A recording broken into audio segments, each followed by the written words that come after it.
Olá, querido aluno. Olá, querida aluna. O corpo humano, tanto masculino quanto feminino, são bem eficazes na hora de gerar uma nova vida. Mas precisamos ter um cuidado quanto a isso, pois um planejamento familiar, um planejamento da quantidade de pessoas pode ser um impacto direto sobre a qualidade de vida tanto da família quanto da população. E é justamente sobre esse controle que nós vamos conversar hoje.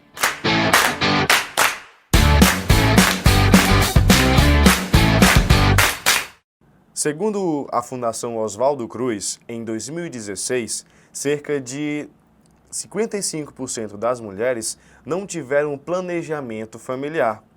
Mas, professor, qual o problema de não se fazer um planejamento?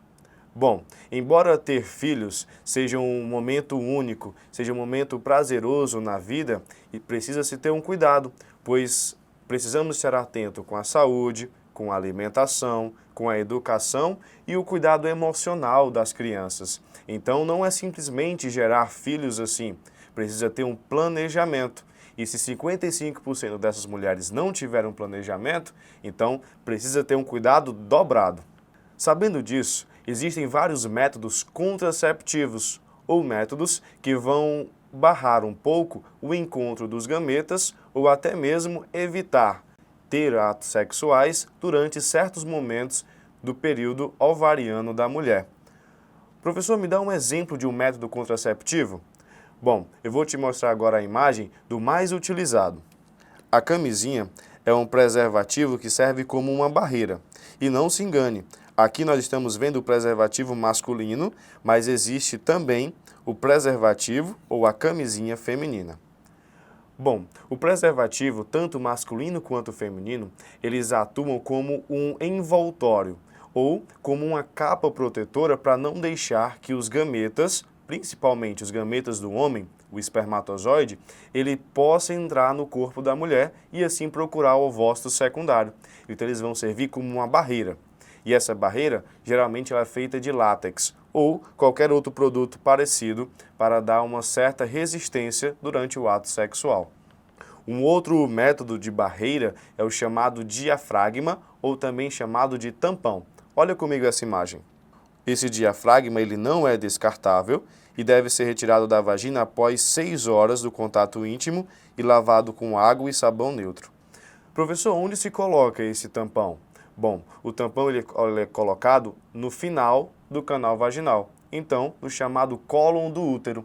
Também vai fazer uma barreira para não deixar os espermatozoides passarem até o útero e irem até as tubas uterinas procurando pelos ovócitos secundários.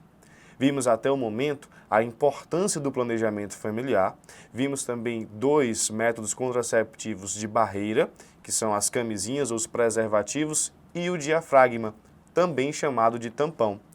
Mas existem também métodos naturais, métodos de conhecer o seu organismo e não precisar usar alguma coisa para evitar a concepção ou a gravidez indesejada.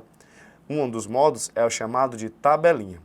Na tabelinha, a mulher ela precisa conhecer o seu organismo, precisa saber um pouco sobre a data da sua ovulação e menstruação para ter uma ideia de quê? De quando vai ser o seu período fértil. Ora, no período fértil, todo o organismo da mulher trabalha a favor de que ela seja engravidada ou que ocorra uma fertilização. Na tabelinha, eu vou precisar fazer um cálculo para poder evitar esse período fértil ou evitar ter atos sexuais durante o período fértil. Mas como chegamos nesse cálculo? Olha comigo essa tabela. Para determinar o dia da ovulação, a mulher deve subtrair 14 dias do último dia do ciclo. Considere o exemplo de um ciclo menstrual de 28 dias, começando no dia 3 de setembro. Então, dia 3, o dia do primeiro ciclo, e aí nós vamos ter até o dia 30, afinal são 28 dias, menos 14, dia 16. Então, no 16º dia, vai começar ali o seu período menstrual. Vai ser o período onde aconteceu a ovulação e todo o seu organismo está preparado para receber espermatozoides e fecundar. Um outro método natural, um outro método de apenas conhecimento do organismo é o chamado de análise do muco cervical. Esse muco é um muco que sai do canal vaginal. Logo pela manhã, a temperatura da gente é um pouco mais elevada, menos que 1 grau. Mas durante o período de ovulação, essa temperatura é um pouco mais elevada. Então precisa-se ter um cuidado extremo de analisar essa secreção, ou este muco, e perceber se está com uma temperatura um pouco mais elevada. Bom, se é eficaz, nem tanto, mas isso está deixando cada vez ou entrando cada vez em desuso. Essa medição da temperatura corporal basal, ou essa medição da temperatura do corpo logo pela manhã, não é tão eficaz. E se a mulher tiver com febre naquele dia? E se ela estiver sofrendo de alguma enfermidade que possa aumentar a temperatura do seu corpo? Bom, aí ela vai subentender que está no período fértil, sem nem estar nesse período, não é? Existem também os chamados métodos contraceptivos hormonais. Nesses métodos contraceptivos hormonais, eu vou ter um maior controle sobre os hormônios que fazem o processo de ovulação, como, por exemplo, a progesterona. Um dos exemplos de métodos hormonais é a pílula anticoncepcional. Nessa pílula anticoncepcional, nós temos 21 dráguias. Olha comigo. Nós temos 21 pílulas pequenas que ajudam a controlar o ciclo ovariano. Elas inibem o ciclo ovariano e, consequentemente, a liberação de ovócitos maduros do ovário. Por causa disso, a mulher que utiliza a pílula não ovulará e, portanto, não engravidará. Existe também uma versão de adesivo dessas mesmas dráguias.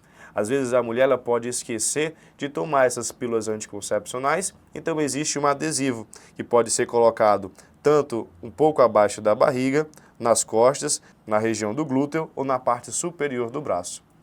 Mas vamos supor que essa mulher ela esqueceu todos esses métodos e ela teve uma relação sexual sem o uso de nenhum tipo desses preservativos. Bom, nesse caso existe uma pílula de emergência ou a pílula do dia seguinte. Essa pílula do dia seguinte, ela existe um problema com ela. Ela vai mexer muito no organismo da mulher. Vai ser um choque hormonal muito grande ou em uma única dose ou em uma dose dupla. Mas essa pílula só pode ser tomada até 72 horas após esse ato sexual. Existem também outros métodos, como métodos de implante.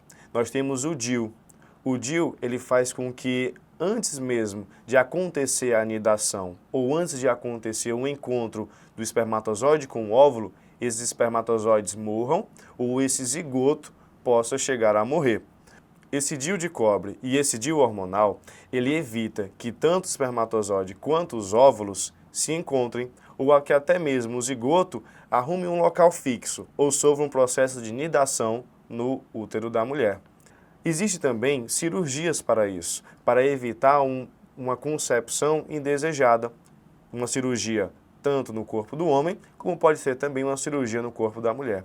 Essa cirurgia, ela visa cortar um canal onde o espermatozoide vai percorrer até ser liberado. Sabe que canal é esse? Olha comigo a imagem. Esse canal está logo após o epidídimo, é chamado de canal deferente.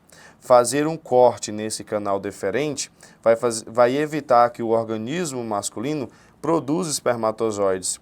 E com isso, o espermatozoide não vai chegar até a uretra e ser liberado. O nome dessa cirurgia é chamado de vasectomia. Existe também uma cirurgia similar a essa no organismo feminino.